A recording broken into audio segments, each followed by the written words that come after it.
محدثاتها فإن كل محدثة بدعة وكل بدعة ضلالة وكل ضلالة في النار. Masyarul muslimin, Bapak Ibu jamaah salat tarawih rahimani wa rahimakumullah jami'an. Semoga kita semua senantiasa di atas limpahan hidayah taufik dari Allah Subhanahu wa taala sehingga kita siap untuk menerima ilmu, untuk menerima cahaya yang diturunkan oleh Allah Subhanahu wa taala kepada hamba-Nya.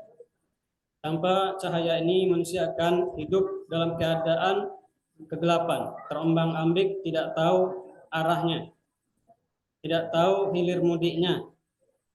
Maka dari itu, alhamdulillah, malam yang ke berapa ini? Ke-23.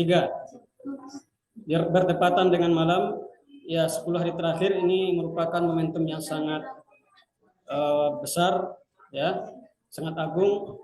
Jangan sampai kita kecolongan dari peluang ini, ya. Maka dari itu, dari sekarang kita tuluskan, kita ikhlaskan niat kita untuk apa, Pak Ibu sekalian? Untuk menghilangkan kebodohan dari pribadi kita dan menghilangkan kebodohan dari orang lain.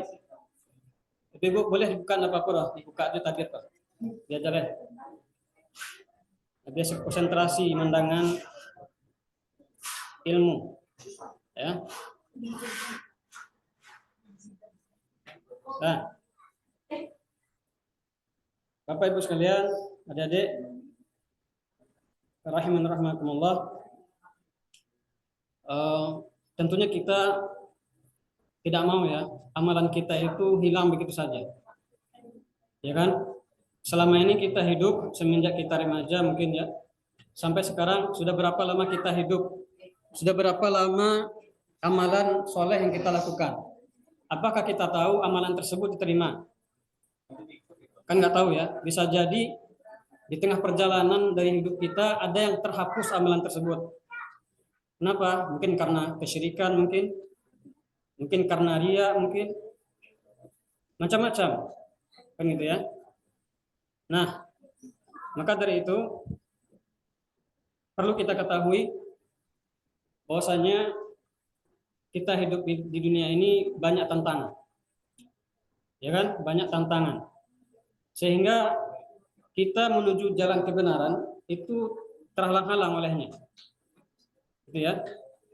Jadi perjalanan awak menuju akhirat, ya kan, itu banyak rintangan. Apa rintangannya tuh? Hah? Ada yang tahu? Nah, rintangannya apa? Yang pertama, setan. Setan tuh. Setan tuh bangsa jin yang durhaka. Kalau manusia yang durhaka, sama, ya. Setan tuh gala, ya. Setan tuh lakop, setan tuh gelar dari terhadap sesuatu yang jahat. Manusia, jin yang jahat namanya setan, ya kan? Manusia yang jahat namanya setan. Binatang yang jahat namanya sama, setan juga. Jadi segala yang mengganggu itu namanya setan.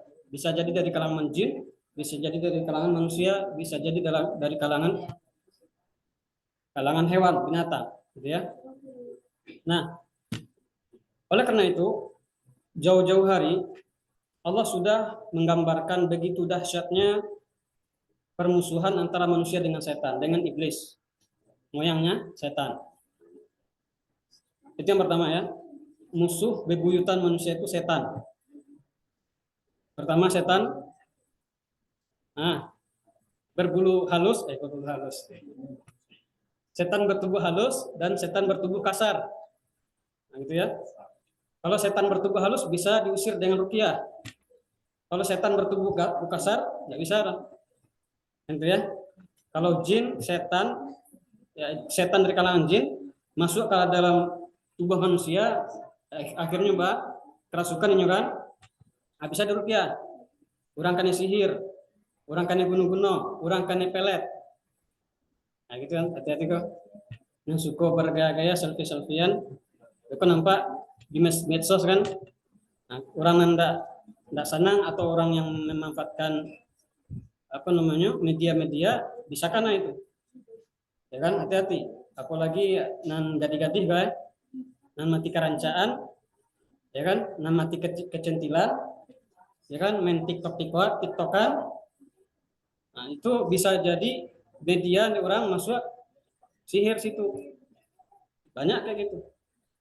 Baru-baru kok ada pasien nambah orang Bandung. Nah itu kerja di properti karena sihir pasang bau rukiah muntah-muntah begitu ya. Nah itu yang pertama, jadi setan. Dan kedua hawa nafsu, nah, yang menghalangi awak kau ya untuk beramal, untuk mencari hidayah, itu hawa nafsu. Terkadang hawa nafsu itu menguasai awak namun menerima kebenaran. Kecan kok yang batua, kok dalilnya, kok dasarnya, amalnya mau deko carwe. Namun hawa nafsu itu tidak menguasai jiwanya, tidak bisa menerima kebenaran. Jadi dua konan menghalangi orang dari petunjuk Allah Subhanahu wa taala. Ya. Baik. Kini kau fokus awak ke masalah ruqyah. Kenapa begitu? Karena banyak umat kini kau nandak tahu ruqyah. Bahkan banyak yang tertipu dengan ruqyah ala ruqyah palsu, ruqyah KW. Nya kecenya ruqyah gitu kan, tapi nyoba sekongkol juga bangsa apa? Tuyul. Hanya bersekongkol juga tuyul. Memelihara tuyulnya kan. Nah, bahaya kalau mau lama main tuyul. Nah, siap-siap aja lah. Gitu ya. Nah, banyak ini tuh ya. Penampilannya seperti orang kiai, ustadz, ada tuanku. Macam-macam kan. Hanya ngaku sebagai praktisi ruqyah syar'i. Nah, tanya tuh banyak nan tatipu. Banyak yang kani kicuah. Yang disangkonya tuh praktisi ruqyah syar'i, ternyata dukun gadang. Nah, itu hati-hati ya. Nah, caranya supaya tahu, bisa membedakan. Ikut tukang ruqyahnya sesuai sunnah, sesuai syar'i dan indah. Mungkin Bapak Ibu pernah dengar orang bisa melihat jin, bisa mendeteksi bara banyak jin dalam tubuh orang. Nah, kalau ada tukang ruqyah, ini bisa mendeteksi, bisa menerawang, kok di dalam badannya kok ada 3 jin, ada 3 ikua, ada 3 ikua tuyul dalam badannya misalnya. Nah, gitu ya. Nah, kalau ada tukang ruqyah yang mengaku-ngaku, memang betul ya. Kalau tukang ruqyah nan bersekongkol sama jinnya bisa melihat jin. Tapi apakah itu suatu kelebihan? Bisa melihat makhluk gaib, gitu kan? Kelebihan kan itu? Hah? Bukan kelebihan, betul kelebihan, tapi kelebihan penyakit. Hanya Banggalo tuh, dia bisa melihat menerawang segala macam. Padahal itu suatu kelebihan penyakit. Bisa membaca isi hati orang, bisa menerka masa depan, bisa mengubah orang. Nah, itu sebenarnya permainan setan.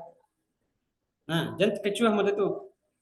Nah, cuman orang tidak tahu agama, tidak tahu jauh tauhid, memanfaatkanlah itu sebagai modus, sebagai ajang, sebagai apa? Jalan untuk mendapatkan dunia. Nah, kalau ada kok pasiennya nan kami kita kan, nah, kok harus dinikahi kok. Siapa nikahannya? Nah, ini menikahan. Nah, bagus itu. Sudah tidak mau itu. Pernah hamba di Jakarta, ada yang korban seperti itu, korban pelet, nikah sama dukun, sampai beranak gini. Ketika ikut pengajian hamba, sekali 2 kali, mungkinnya bereaksi kali dalam jiwanya. Nah, laki ekonan yang dukun kok mungkin tahu. Akhirnya pindah. Tidak mau tinggal di sekitar sampai markas kajian di situ. Nah itu ya bahayanya ya. Nah, jadi dalam Islam sebenarnya Allah ado baca cara solusinya. Ya, dari dulu para ulama Allah membahas panjang lebar dunia ruqyah. Banyak ulama menulis kitab, menulis buku tentang alam jin, tentang ruqyah, gitu kan? Di antaranya Imam Ibnu Qayyim al-Jauziyah, Imam Ibnu Jauzi, Imam Ibnu Taimiyah, rahimahullah. Dan zaman kini ada Syekh Wahid Abdus Salam Bali di Mesir dan banyak lain. Ya. Nah,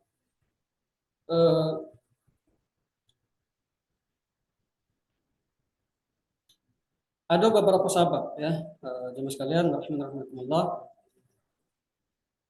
Kenapa kita di antara sebab kita harus mempelajari dan memahami ilmu yang berkaitan dengan jin dan dunia ruqyah.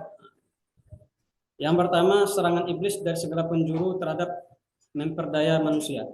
Dalam memperdaya manusia untuk menyesatkan dengan berbagai macam cara. Sehingga banyak umat manusia yang terkecoh dan tanpa sadar menjadi pengikut setan. Apa dasarnya? Dalam surat Al-A'raf ayat 212 sampai 17 Allah mengatakan, A'udzubillahi minasyaitonir rajim. Qala fa bima aghwaytani la aqudanna lahum siratakal mustaqim. Thumma la'atiyannahum min bayni aydihim wa min khalfihim wa an aymanihim wa an syama'ilihim wa la tajidu aktsarahum syakirin. Kisahku berkaitan dengan sumpah serapahnya setan ketika diusir dari surga dulu. Ya kan? Namo nenek moyangnya jin siapa? Ya, nenek moyangnya jin. Hah? Kalau nenek moyangnya manusia saya Adam ya kan? Adam dan Hawa. Nah, kalau nenek moyangnya bangsa jin, iblis. Nah, iblis itu menjadi induk angkangnya bangsa jin.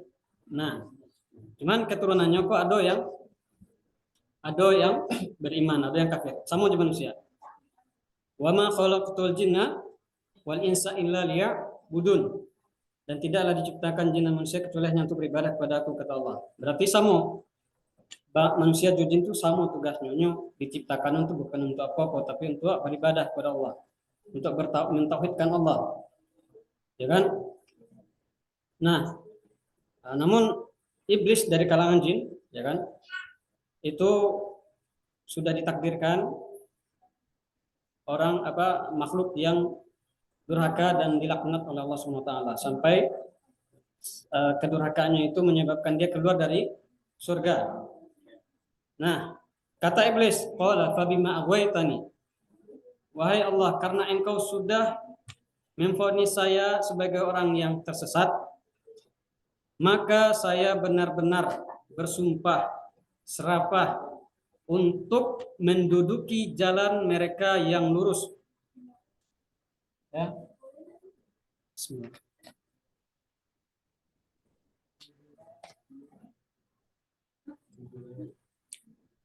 Itu janji setan dulu supaya apa? Supaya Nabi Adam alaihissalam dan keturunannya itu sasek sadonya. Itulah karaju bilih.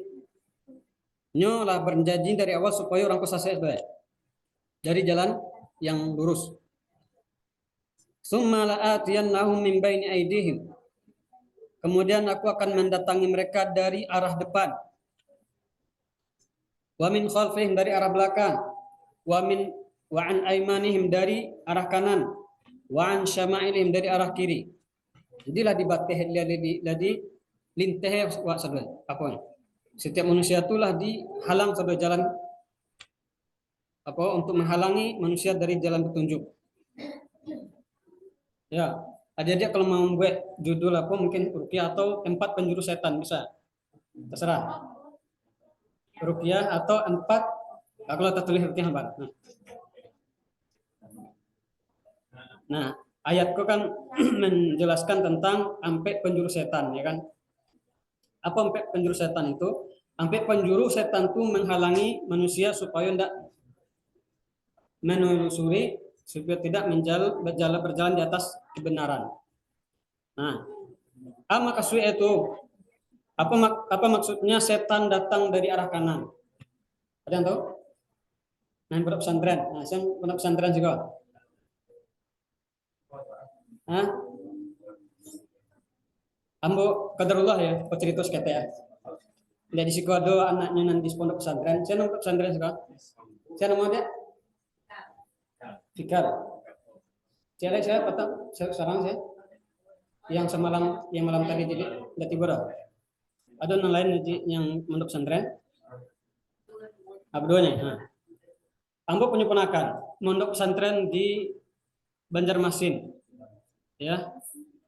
Yang mondok pesantren di Banjarmasin. Qadarullah, ambo pulang kampung dari Pandeglang ke Padang ke Priaman. Ponakan ya sama kakak ambo laki-laki sama ibunya bertiga pulang kampung ke Priaman. Nah ini mengeluhkan ada sesuatu yang ganjil gitu kan di dalam jiwanya. Waktu itu pernah main jalangkungan di pondok pesantrennya itu, kan biasalah anak-anak ya kan, anak musik yang apa namanya iseng-iseng main-main gitu kan macam-macam. Nah, main jelangkung, tahu jelangkung sih kan ada nantau lah, maksudnya di Minang kan ada jelangkung ada. Jelangkung tuh mungkin di daerah Jawa atau Kalimantan ada yang tahu jelangkung juga. Jelangkung tuh umbu-umbuan. Kapalnya dari balik apa dari tempurung kan, kayak umbu-umbu di sawah. Itu apa namanya diundang di Lampung tuh dengan media apa tadi umbu-umbu itu kan. Itu untuk apa tujuan supaya jin itu masuk. Ini tujuannya main-main saja kan, tujuan main-main. Cuman memang nan prihatin wakini ko banyak pondok pesantren itu nanda jalai ajarannya banyak. Jadi awak hati-hati memilih pondok pesantren. Kau tak pilih pondok pesantren yang ajaran yang jauh dari petunjuk Nabi. Ya kan? Contohnya tadi itu penukan nombor jadi korban. Nah, jadi gurunya mungkin gurunya enggak mengerti loh kan. Padahal itu suatu bentuk kesyirikan, bentuk perbuatan yang paling dilarang dalam Islam. Ya kan? Melakukan kesyirikan itu bisa menghapuskan amalan. Lain asyrakta la yahbatanna 'amaluka wa la takunanna minal khasirin. Jika kamu berbuat syirik maka hapuslah seluruh amalannya, seluruh pahala yang pernah nyo dapat. Paham ya? Kalau orang berbuat syirik, amalannya hapus sudah. Nyo bersedekah, inyo berinfak, inyo hani haji, inyo apa lagi? Umroh, berbakti pada orang tua. Nah, ketika nyo jatuh kepada perbuatan syirik satu saja, hapus amalannya sudah. Ngeri kan? Apa yang beramal saja. Kalau tidak mengerti, dekat. Kalau tak jatuh ke dalam perbuatan syirik, hapus amalannya. Wala takunanna minal khasirin. Kalau meninggalnya dalam keadaan syirik, mati kafir, mati murtad, mati dalam keadaan kekal di neraka. Waliyahzubillah. Nah itu. Nah, jadi hati-hati bana. Banyak pesantren kini kok kalau tidak beraja wak akidah yang batu bisa memasuk anak-anak awak ke situ ternyata. Bahaya model itu. Janganlah zikir-zikir mengundang arwah wali katanya. Padahal itu setan. Mengundang khodam, mengundang apa lagi? Malaikat. Kan macam ya. Itu tipu daya iblis. Nah, jelek. Itu salah satu bentuk tipu daya iblis ketika datang dari arah kanan. Baik. Jadi ambo ruqyah, ponakan ambo itu, ambo ruqyah, bacaan ayat ruqyah, mual muntah. Itu bukti bahwasanya memang ada setan dalam badannya. Kalau orang normal saja, tidak mungkinnya bisa muntah-muntah gara-gara membaca Al-Quran. Paham ya? Nah, kalau ada di antara jamaah siko, nanti kita deteksi insya Allah. Kalau ada nanti baca Al-Quran, cuman niatnya untuk ruqyah, memuat-muat, orang mules-mules, berarti ada tuyul itu. Entah tuyulnya botak, entah tuyulnya janggut, nggak tahu tuh. Itu, yalah, urusan kita. Yang penting ini keluar. Nah, hati-hati, ya. Nah, jadi kalau orang non normal dibaca ayat Al-Qurannya enggak bereaksi dah. Tapi kalau ada baisi badannya dituyul, nah, akan ada reaksi nanti. Reaksi itu ada dua, bisa jadi reaksi kesurupan parsial, ada kesurupan total. Kalau kesurupan parsial itu mungkin sebagian badannya yang bereaksi, ada paneh, bagian tertentu, ada yang menggari-gari, ada yang menggalitik-galitik gitu kan. Ada namanya kesurupan total. Kalau kesurupan total itu masuk ke dalam raga, jin itu menguasai seluruh kesadaran awak, sampainya yang menguasai, mengendalikan ucapan awak. Nah, itu banyak terjadi, ya. Kalau seandainya Allah hadir, jin itu bisa diajak lewat. Mangang kemari, mangau kau kemari masuk. Interogasi lewat. Kalau jin kafir ya suruh tobat, ya suruhnya masuk Islam. Kalau jinnya itu jin muslim tapi jin muslim tapi yang ahli bid'ahnya, yang apa namanya, yang fasik, ya. Jin muslim itu enggak selalu baik. Jadi sangko jin muslim itu sama, maksudnya baik, sudah soleh itu sudah enggak. Sama aja manusia. Manusia banyak muslim kan? Ya kan? Banyak Islam, tapi Islam KTP. Kalau jin nang kerengkang, Pak. Jin Islam KTP. Emang jin punya KTP? Nah, jadi begitu ya. Ada jin itu kafir, ada jin muslim. Nah, kalau jin muslim itu bisa jadi masuk ke dalam manusia, ke tubuh manusia. Tapi jin fasik, ya, jin preman, jin kalau jin yang apa namanya agamis, cuman ajaran agamanya melenceng, itu jin sase namanya, jin sase atau jin ahli bid'ah. Nah, itu macam-macamnya reaksinya, kadang-kadangnya baca zikir macam-macam. Nah, itu bentuk reaksi, ya, dari ruqyah. Baik, kembali ke materi tadi, bahwasannya iblis itu datang dari arah kanan, dari arah depan, belakang, kanan, kiri. Maksud iblis datang dari arah depan itu maksudnya adalah usyakkikuhum fi akhiratihim. Ya. Ini penafsiran Ibnu Abbas. Ya, Ibnu Abbas kalau ingin merujuk tafsir yang direkomendasikan itu tafsir sahabat Ibnu Abbas. Apa maksudnya? Iblis datang dari arah depan itu meragu-ragukan masalah akhirat. Ya. Ada aku lagi. Maksudnya apa? Meragu-ragukan masalah akhirat. Jadi kalau ragu juga akhirat, entah do tindak akhirat tuh, berarti itu iblis atau setan datang dari arah depan. Ya, ada permasalahan-permasalahan yang ada di akhirat yang harus imani, ternyata tidak diimani ini ada. Berarti setan berhasil menggodanya dari arah depan. Ya.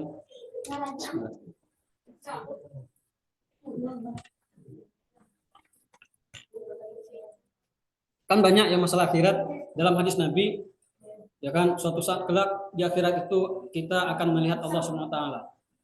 Ada yang tidak percaya, Masya Allah dilihat, emang Allah itu punya arah. Nah, itu masuk situlah pikirannya, ini main akal. Padahal akhirat itu masalah gaib, tidak bisa dicerna juga akal tuh. Seharus sami'na wa ata'na. Kami dengar, kami taat. Itu bukti awak cintakan, bukti awak apa namanya barasul ke Nabi. Kau ngaku-ngaku juga cinta Nabi, cinta Rasul, tapi yang disampaikannya tidak diterima. Nah, itu, ya. Itu yang pertama. Kemudian iblis datang dari arah belakang, memotivasi uraghibum fi dunyahum. Maksudnya tuh iblis datang dari arah belakang, ini memotivasi supaya berambisi terhadap dunia. Jadi aku biasanya karena maaf ya, menggaleh. Nah, besok kau karena sibuk dengan perdagangan, sibuk dengan bisnis. Nah, hati-hati ya. Dari bangun pagi sampai tidur pikirannya bisnis saja kan. Nah, kok hati-hati, bisa jadi kok ubili atau setan datang dari arah belakang. Ya kan gitu, hati-hati. Nah. Kemudian iblis datang dari arah kanan. Usyabbihu alaihim amra dinihim. Apa maksudnya? Ubili atau setan datang dari arah kanan maksudnya apa tuh? Usyabbihu lahum, usyabbihu alaihim amra dinihim, mengelabui urusan agama mereka. Jadi adu ajaran agama yang datang dari Nabi, dari Al-Quran dan hadis, kemudian ikut intervensi. Adu Al-Quran dan hadis nyo masuk ke pikiran manusia, kemudian nyo kacau pikirannya untuk memahami dengan cara yang salah. Contohnya, kalau pemilu kok, jangan pilih partai nan ada pohon beringinnya misalnya kan, atau jangan pilih partai yang ada lambang bantengnya. Kenapa? Karena dalam Al-Quran apa? Antat bahu baqarah, disuruh untuk menyembelih hewan sapi betina, kisah Musa, Nabi Musa kan. Hanya mempermainkan ayat, jadi membeli ayat untuk kepentingan politik, membeli ayat untuk menyalahgunakan ayat untuk kepentingan politik, untuk kepentingan hawa nafsu. Misalnya, aku maaf ya, yang disuruh rokok itu hukumnya, yang satu kelompok mengatakan hukumnya makruh, yang kelompok lain mengatakan hukumnya mubah, boleh, yang lain mengatakan haram. Nah, mana tang haramnya?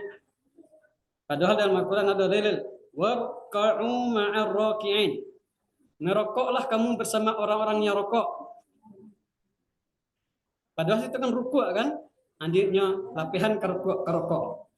Warka'u ma'ar raki'in, rukuklah kamu bersama orang-orang yang rukuk.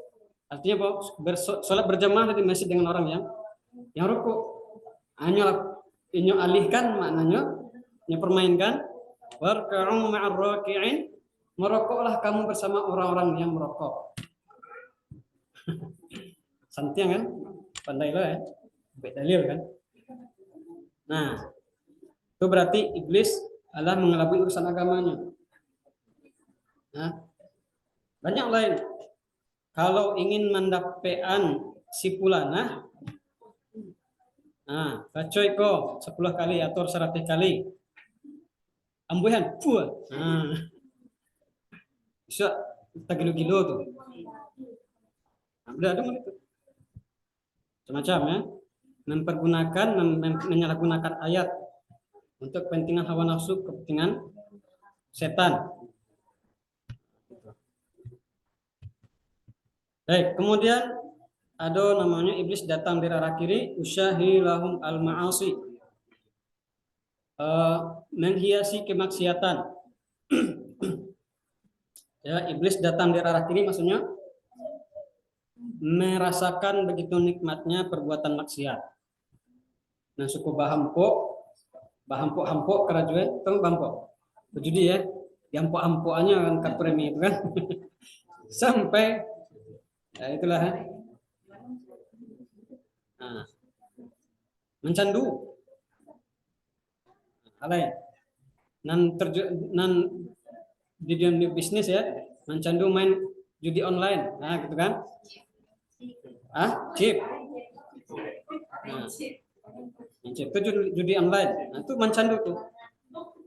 Nah, orang-orang itu berarti setan masuk di darah kirinya. Paham ya? Jadi harus tahu yang namanya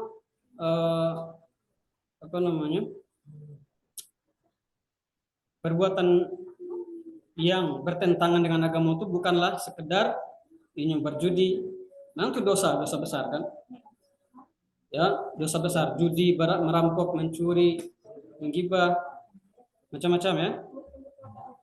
Ada suatu bentuk kedurhakaan yang tak kalah bahayanya daripada kemaksiatan tadi, yaitu kalau iblis itulah mempengaruhi agama seorang muslim. Kenapa? Karena kalau oranglah mengamalkan amalan yang tidak sesuai dengan ajaran Nabi, ini kira itu kebenaran. Paham ya? Kalau nyo mengamalkan suatu amalan yang tidak sesuai dengan ajaran Nabi, inyo ndak sadar kalau itu bertentangan jo ajaran Nabi. Inyo kira, inyo yakini itu adalah kebenaran. Jadi susah taubatnya. Nah, kebayang, ya. Jadi harus berhati-hati kalau beramal, Wak. Kalau do dapet apa namanya artikel-artikel kan ini di medsos kan banyak tuh ya, di grup-grup kirim, Pak, share. Siapa yang membaca ini, ya kan, akan mendapatkan ini dan itu. Kalau tidak, nanti akan terjadi bencana-bencana, bala bencana di mana-mana. Dari mana tahu? Ternyata yang dipakai hadis palsu. Nah, gitu. Nah, jadi hati-hati. Ya. Nah, itulah Bapak Ibu sekalian, dan sekalian rahimakumullah, tentang bentuk apa namanya? Ancaman, ya, ancaman iblis kepada manusia supaya tidak berada di atas agama yang benar, di atas petunjuk Allah Subhanahu wa taala. Baik, kemudian kita masuk sedikit tentang ruqyah atau ruqyah. Ada yang tahu enggak ruqyah itu apa tuh? Yang pernah diruqyah saya sih, kok. Ada yang pernah diruqyah? Hah? Pernah? Nah, barek sih, Bu. Baca modelnya ruqyahnya. Hah, baca ayat.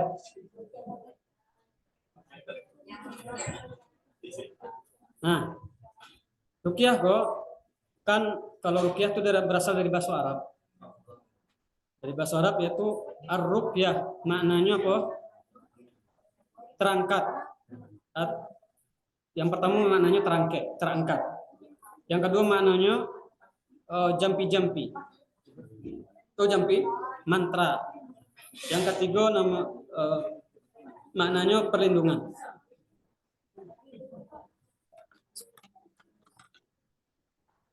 Nah, berarti kan Bego, ya. Nah, ruqyah kok karena berasal dari bahasa Arab, ya kan? Kebanyakan digunakan untuk pengobatan yang Islami, ya kan?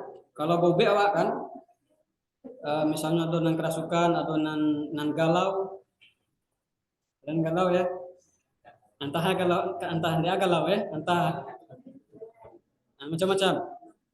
Nanya bobe, ya kan, bobe ke orang pintar katanya ya, orang pintar, versinya orang bodoh. Nah, bobe ke mungkin maaf ya, apa istilahnya, tangku ya, tangku atau kiai. Nah, begitu dimintanya syaratnya, syarat. Biasa syaratnya apa tuh? Limau, tuh. Limau. Iya. Nah, kalau itu lah ketahuan tuh. Pasti limau untuk penerawangan nanti. Limau nanti dia dimasukkan ke dalam apa namanya? Wadah, ya itu di terawang situ. Kamu ingat ya, ketemu ketek-ketek dulu, kakakmu kan disihir. Kakakmu menikah sama orang kayu. Nah, aduh tetangga nanda sana. Akhirnya disihirlah kakakmu kok. Sebelah masih ada di rumah. Nah, waktu apa gejalanya? Kalau tengah-tengah malam jantungnya deg-degan, sakit. Dipanggil lah paranormal, ya, tukang B istilahnya. Apa cilo untuk orang ahli agama lo kan. Tapi sebenarnya dukun. Tapi lo tak ambo belum beraja lah, tahu kalau itu dukun. Ambo saya lihat memang harus ada asam atau tuh limau.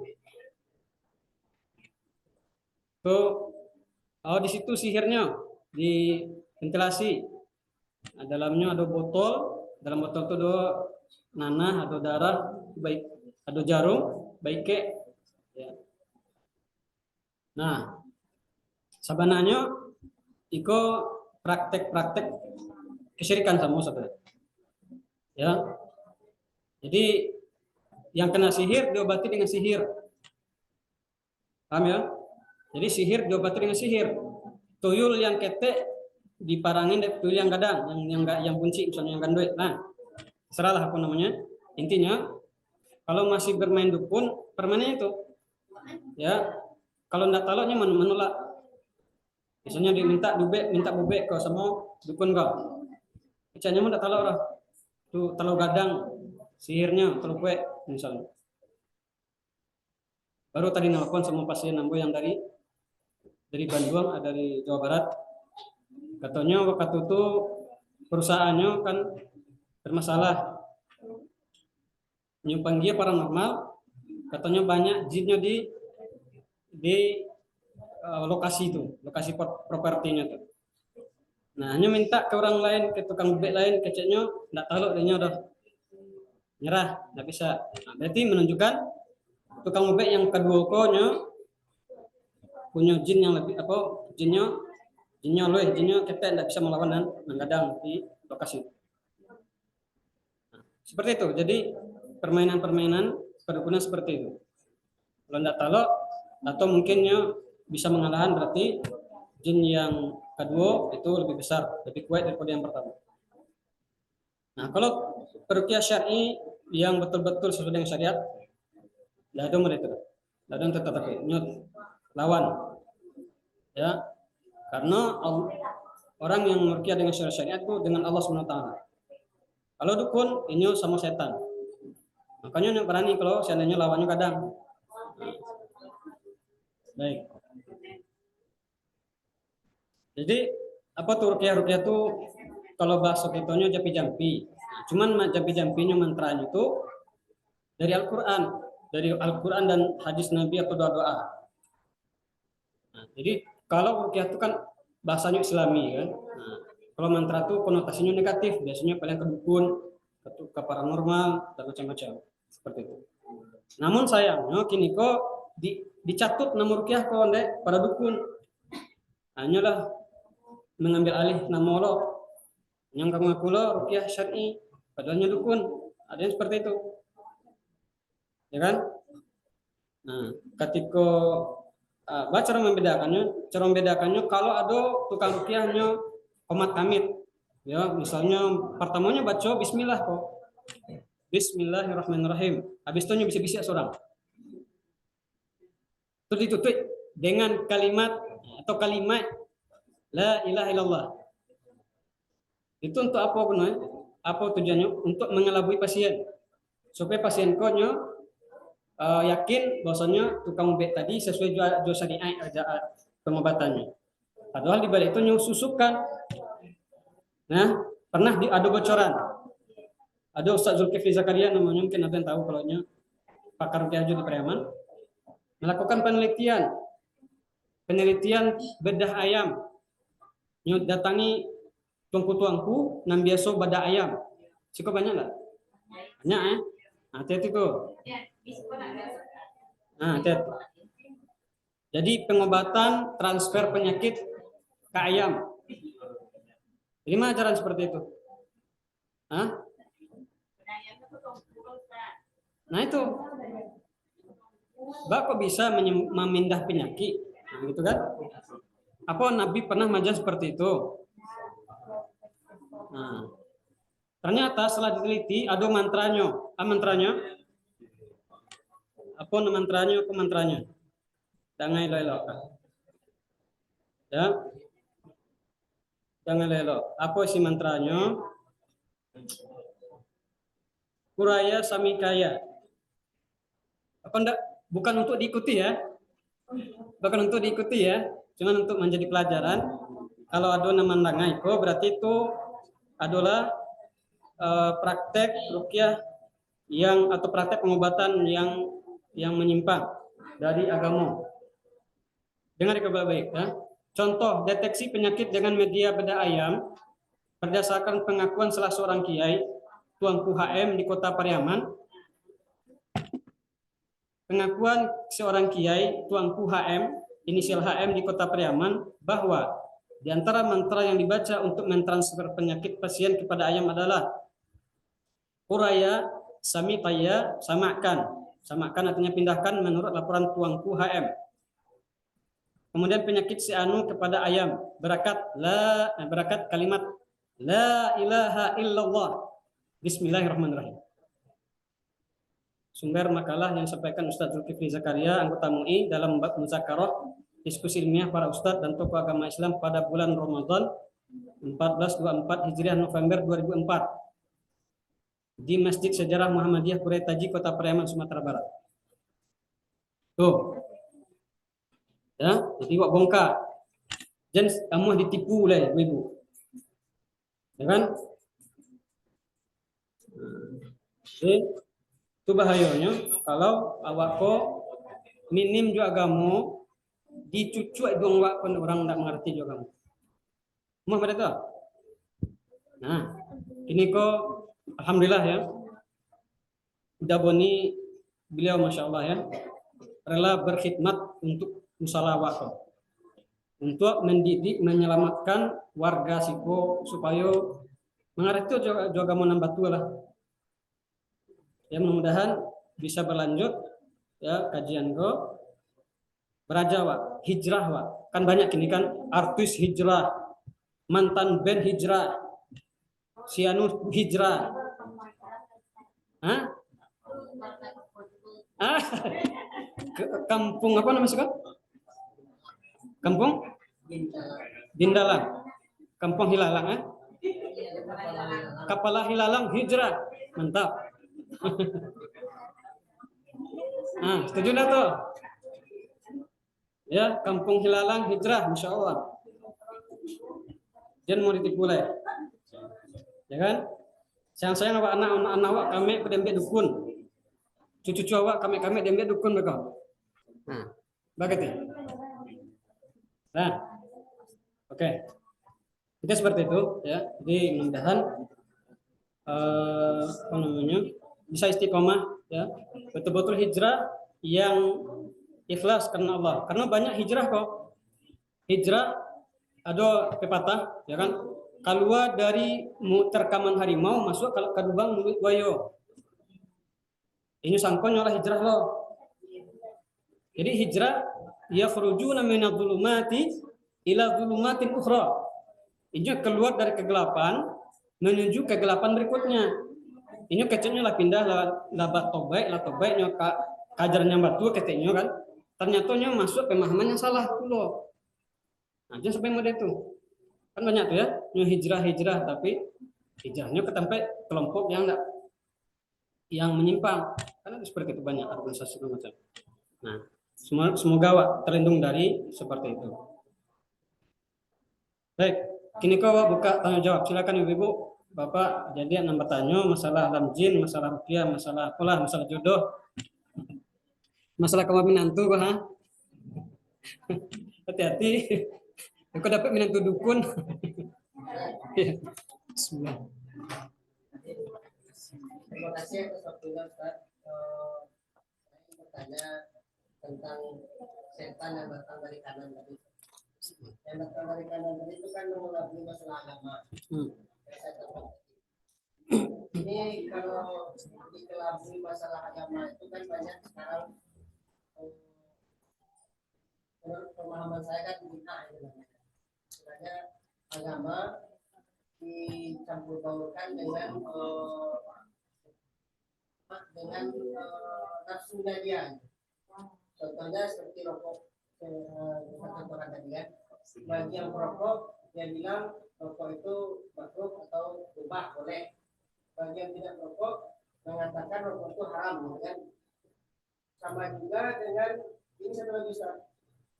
Ada yang mengatakan sholat itu waktunya panjang. Contoh sholat isya waktunya sampai subuh. Tetapi orang yang melaksanakan sholat tepat waktu mengatakan neraka welah bagi orang yang melalaikan sholat. Tapi bagi orang yang lalai, dia mengatakan Isya itu panjang waktunya. Nah, jadi saya mendengar itu bukan dari orang seperti kami, bukan orang-orang biasa, tapi di kalangan tuanku, di kalangan labai, atau di kalangan orang-orang mengerti tentang agama. Kami mendengar dari dia. Apakah dia itu termasuk ke dalam setan yang datang dari kanannya itu? Itu mau penjelasannya. Insyaallah. Terima kasih. Insyaallah, barakallahu fiik. Ya. Baik. Berikan semuanya Ibu, Bapak. Memang itu realita yang terjadi, ya. Orang yang kita harapkan, kita dambakan bisa menyelamatkan kita, menyelamatkan ibadah kita, ternyata dia pula yang membuat kita roboh. Paling itu bilang. Memang apa namanya? Ada ya khilaf ulama, bukan khilaf ya. Khusus masalah Isya. Masalah Isya itu waktunya memang panjang. Tapi jangan sampai panjang sampai subuh, enggak. Panjangnya batas sampai tengah malam. Habis itu udah habis waktunya. Nah, memang ada dalam hadis itu kan, ada riwayat Nabi itu kalau karena suatu kasus, suatu kondisi memang telat datangnya, dan sahabat sepakat untuk menunda sholat, mengundur sholat Isya dengan kesepakatan jamaah untuk mengundur sholat karena imamnya belum datang. Nah, itu boleh seperti itu. Tapi kalau dengan sengaja menunda-nunda itu sebenarnya nggak boleh. Walaupun kalau masih belum terlalu jauh mundur waktunya itu sholatnya sah ya. Namun syaratnya memang berjamaah.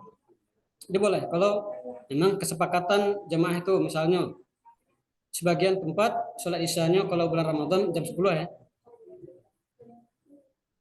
Ya, Allah alam. Kalau masalah itu mungkin masih bisa diterima. Karena kesepakatan jamaahnya tadi kan.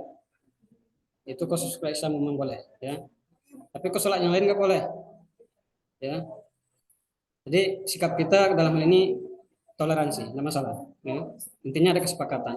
Namun yang masalahnya nanti mereka kajiannya itu sudah tengah malam itu nggak masuk lagi itu. Atau entahlah apa motifnya, kenapa dia kalau kajian tuh harus tengah malam. Kenapa nggak habis sisa aja kan gitu kan? Nah, ini perlu ada tanda tanya ini. Apa yang dia kaji gitu kan? Nah, biasanya orang ngaji trikai itu mengaji babi'ai, mengaji trikai, mengaji tubuh.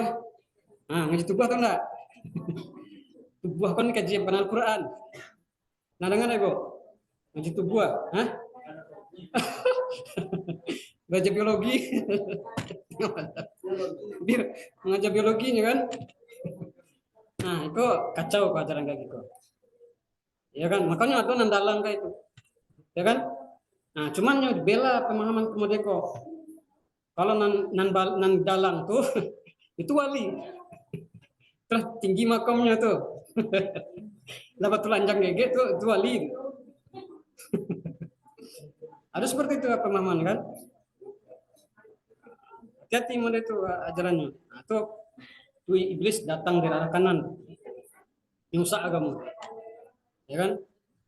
Nah, itu nan banyak di YouTube ini kan, udah bela-bela. Itu ma'rifatnya udah tinggi tuh, dia udah apa? Ya udah nggak seperti orang awam lagi. Udah menjadi Tuhan dia. Nah, itu pemahaman widatul wujud namanya itu. Paham Ibu ya? Pemahaman widatul wujud itu meyakini segala sesuatu yang ada aku adalah Tuhan. Awak kan ada orang. Nanado di alam semesta aku sadonya Tuhan.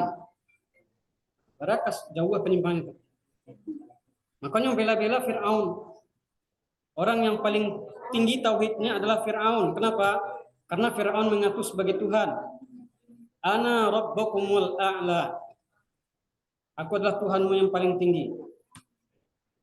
Kenapa? Karena dia tahu hakikat ketuhanan. Sebagai Tuhan, hanya Tuhan. Nah, itu ajaran hidayatul wujud. Tokohnya Ibnu Arabi, Al-Hallaj, Syekh Siti Jenar. Nah, dengar ya, lawan lawan bebuyutannya Wali Songo, Syekh Siti Jenar, hanya pemahaman Widatul Wujud sakalo yang doko hakikatnya Tuhan. Nah, manunggaling kaula Gusti bahasa Arab bahasa Jawa. Kalau di Sumatera ko tokohnya saya Hamzah Pansuri. Itu Satari. Di Aceh Hazaf Pansuri. Nah, jadi seperti itu ya. Jadi setan itu memang pintar. Ini lebih senior.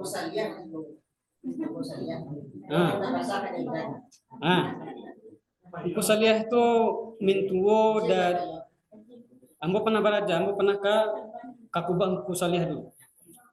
Waktu sampai kalian PSD ambo mondok di Sungai Saria. Tahu Sungai Saria kan? Ambo mamakiyah dulu, baik kasih cincin. Tahun berapa ya? Kalian PSD tuh, Budak ambo di Sungai Saria. Mungkin sekedar saya nak kelempek juga. Nak kelempek. Nah, siapa kayak kau? Memakiah ke cincin ke apa lah? Sungai Saria. Ke Tobaru kan? Kampung Baru. Hah? Nah, sekitar situlah. Nah, sempat ambo dulu tuh ke Kubang Kusaliyah. Jadi guru ambo itu menantunya keturunan Kusaliantahnya, keturunan Kabara gitu. Nah, kamu pernah situ memen tuh, membaca lihat kuburannya Bakih Kulambu. Tujuannya itu, entah tapi dia nyamuk arwahnya enggak tahu dong orang. Dia dingin, ulang lah, atau do sampai pitih situ kan. Nah, kini kok fotonya dipampang di kadenasi. Nah, kalau diyakini untuk menambah pelaris bisa jatuh syirik. Berkat foto Tuan Kusalih atau berkat ilmunya itu terserah lah. Itu bertawasul dengan Kusalih hendak kuliah. Rezeki awakku hanya Allah menentukan. Bukan jalan kayak gitu, bukan manusia. Nah, kau nan banyak karena lihat rata-rata di Majo, di Padang, di luar Padang, di Jakarta. Mau lihat, oh lah teliang saya. Nah, tapi kalau sekedar mengenang jasanya, ya tidak mesti seperti itu. Ajarannya diamalkan kalau memang betul ajarannya gitu. Tapi ternyata seperti itu. Ya, berarti pengikutnya memang mengajarkan seperti itu. Karena Nabi melarang sebenarnya membuat kuburan di atas masjid. Ini dalam masjid, tengah-tengah. Jadi itu bentuk realita yang terjadi di negara Jawa. Makanya dai-dai kini yang ingin melakukan perubahan, melakukan pencerahan terhadap umat. Seperti itu, ya. Makanya kalau ada dai yang seperti yang menerangkan hal seperti itu, kok didukung untuk menyelamatkan akidah umat. Seperti itu. Wallahu a'lam. Bu, ada yang bertanya? Siap, oke.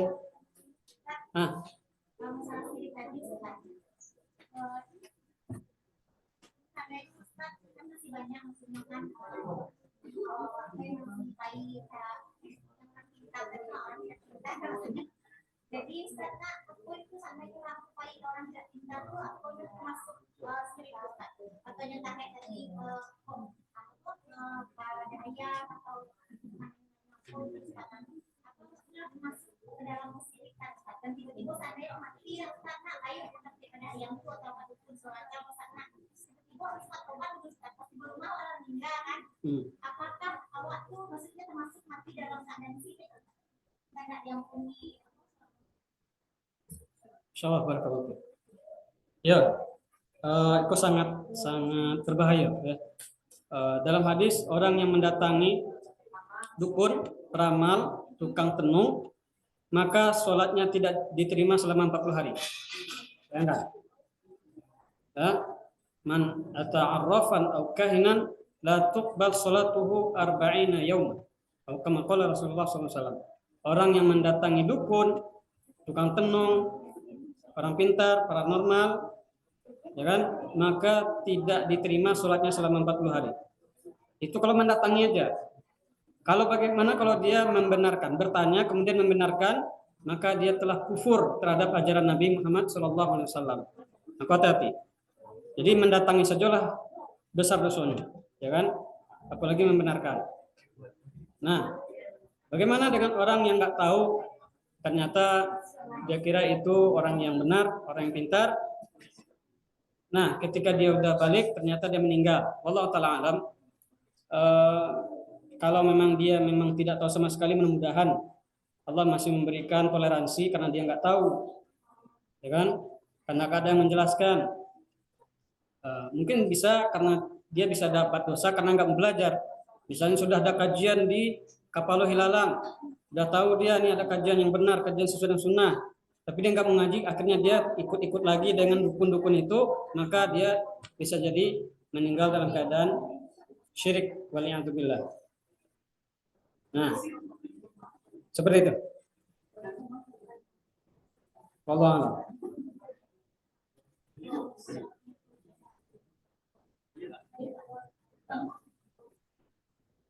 Baik, masih ada nak? Ya, silakan. Hah? Oh, cara tobat.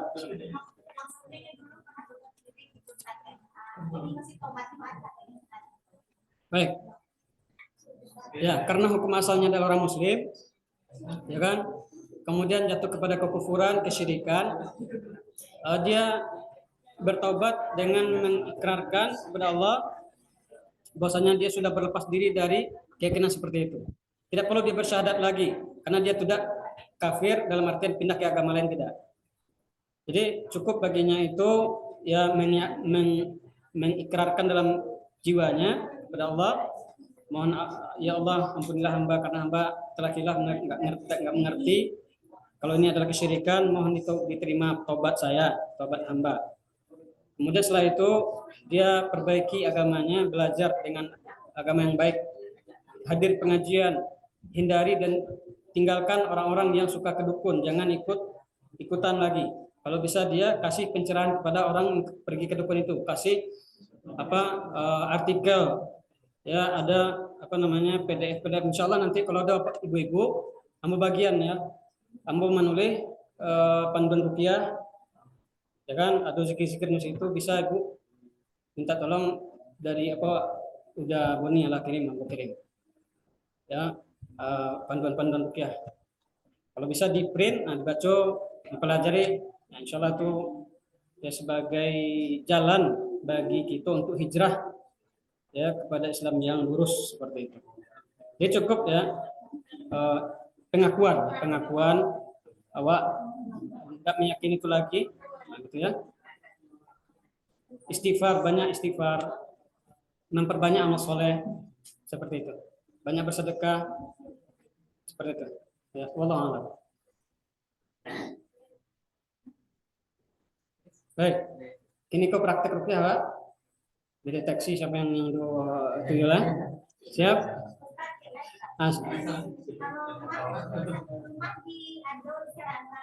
Oh. Ya, boleh ya. Ruqyah rumah boleh ya. Ya, ruqyah tempat usaha, ruqyah rumah angker, rumah toko boleh ya. Yang disihir orang. Baruqyahnya cara dibacaan ke ayat, boleh ya. Yang dibaca tentunya Al-Qur'an. Al-Quran, ayat-ayat Al-Quran. Nanti ada kalau seandainya sihir, ayat sihir yang dibacaan. Kalau jin nasab, maka surat jin dibacaan. Tapi kalau sihir itu biasanya ayat umum yang tentang sihir dibacaan, masukkan ke wadah tempat setrika itu kan, semprotan setrika, masuk semprotan. Itu. Kalau ada biasanya kadang-kadang merinding badan. Ambo waktu pernah beberapa kali maruqyah rumah kan. Jadi sebelum maruqyah keluarga tuh, saya lihat rumahnya lo. Kadang-kadang rumah itu banyak patung-patung. Ya gambar-gambar yang bernyawa ditempelkan. Harus turunan dulu. Ada patung-patung. Ada tempat yang tidak berasi berantakan gitu kan. Nah, situ banyak jin, banyak situ. Nah, ketika membacaan semprotan tuh orang merinding badan.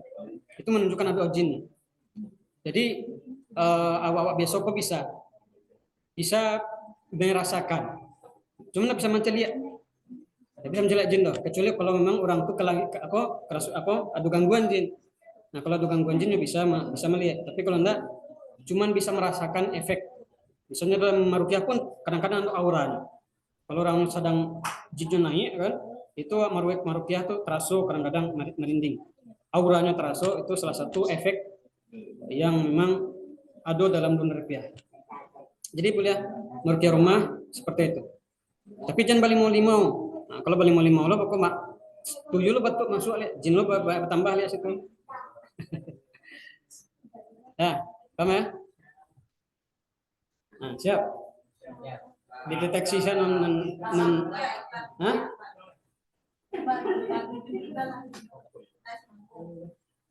Baik, kini kok mendeteksi saja ya, untuk sementara bisa jadi ada di jiwa setan gitu kan, nah, disterilkan.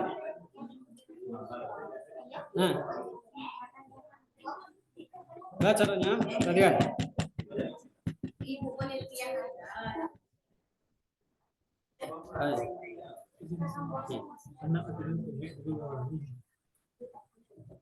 Baik. Mungkin ada yang bertanya, apakah boleh rukyah masal? Karena sebagian dai mengatakan rukyah masal itu bid'ah. Jawabannya, dulu Nabi pernah merukyah anaknya berdua orang, cucunya. Siapa tuh? Hasan Husain.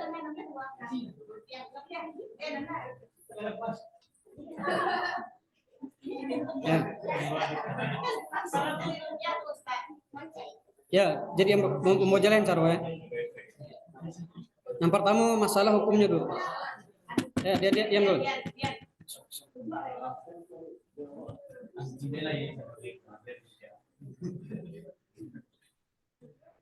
Jadi ada rukyah itu namanya rukyah mandiri.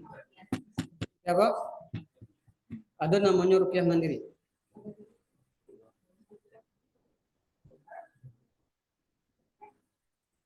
Siap? Bisa lanjut? Nah. Rukyah dari sisi bilangan ada beberapa macam. Yang pertama rukyah mandiri. Rukyah mandiri itu merukyah diri pribadi. Ya. Itu kalau nyolah mengerti caranya, hanya bisa merukyah mandiri. Itu yang bertunjuk. Yang kedua rukyah dibantu. Ini seorang, ini dibantu oleh perukyah. Yang kedua. Yang ketiga rukyah masal. Rukyah beberapa orang dengan satu perukyah. Itu rukyah masal namanya. Nah dalilnya apa? Dalilnya Nabi pernah merukyah Hasan Husain, cucunya. Nah, itu dalil menunjukkan boleh rukyah masal. Jadi jangan sampai jangan takut. Enggak, bukan beda. Cuman catatan kok. Catatan rukyah masal kok hanya untuk sementara, bukan untuk menuntaskan gangguan tindak. Tujuannya untuk mendeteksi saja usia yang kira-kira punya gangguan. Nah, beko penanganannya secara personal. Seperti itu, mungkin di giliran nanti kapan bisanya gitu. Nah, kini mendeteksi saja dulu usia dan punya yang ada gangguan itu. Paham ya? Nah, baik. Kemudian catatan, kenapa dipermasalahkan rukyah masal itu terkadang ada pasien perempuan kan, kalau dia kerasukan nanti terbuka auratnya di depan orang banyak. Ini nggak boleh. Itu makanya dilarang. Nah, kalau terjaga dari hal itu nggak apa-apa. Paham ya? Nah, makanya kalau prinsip saya nggak seperti teman-teman yang lain. Kadang-kadang teman-teman yang lain itu kadang-kadang dia ada yang bergampang-gampangan. Di rukyah masal-masal nanti ada ibu-ibu tergelentang, kadang-kadang terbuka auratnya. Ini nggak boleh. Paham ya? Nah, jadi tujuannya hanya untuk sementara mendeteksi saja. Penanganannya secara khusus nanti setelah ada waktu yang pas seperti itu. Paham ya? Baik. Nah, pertama, jemaah atau peserta pelatihan membaca surah Al-Fatihah. Al-Fatihah, kemudian ayat kursi, kemudian 3 surat terakhir. Qul huwallahu ahad sampai Anas 1 kali masing-masing. Niatkan untuk rukyah, karena kalau sekedar baca tanpa niat itu tidak bereaksi terkadang. Walaupun ada terkadang bereaksi juga. Karena kita memang niatnya rukyah, maka niatkan rukyah nanti akan bereaksi. Berbeda ya. Kalau membaca Al-Qur'an tilawah biasa, jauh ruqyah itu beda. Ada reaksi biasanya. Nah, kemungkinan reaksi apa yang terjadi? Nah, mungkin ada perasaan melayang. Itu mungkin bisa jadi melayang pikirannya, atau mungkin ada yang panas, dingin di badannya, atau yang berjalar gitu. Nah, itu berarti ada tanda-tanda. Atau dia mual, gitu, atau ngantuk. Baik, siap ya? Nah, nah, nah baca masing-masing yang bisa didengar oleh masing-masing. Ah, paham nggak caranya?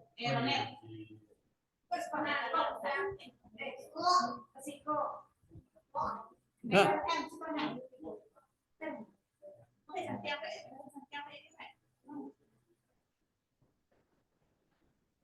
nah, kalau anak nggak mau nggak apa-apa, nggak masalah. Yang penting jangan mengganggu, ya. Baik. Nah, kini baca surah Al-Fatihah masing-masing yang bisa didengar oleh masing-masing. Silakan. 1, 2, 3. Nggak usah, bukan beramai, bukan beramai. Bukan bersama-sama, tapi baca seorang. Alhamdulillahirobbilalamin arrahmanirrahim. Seperti itu.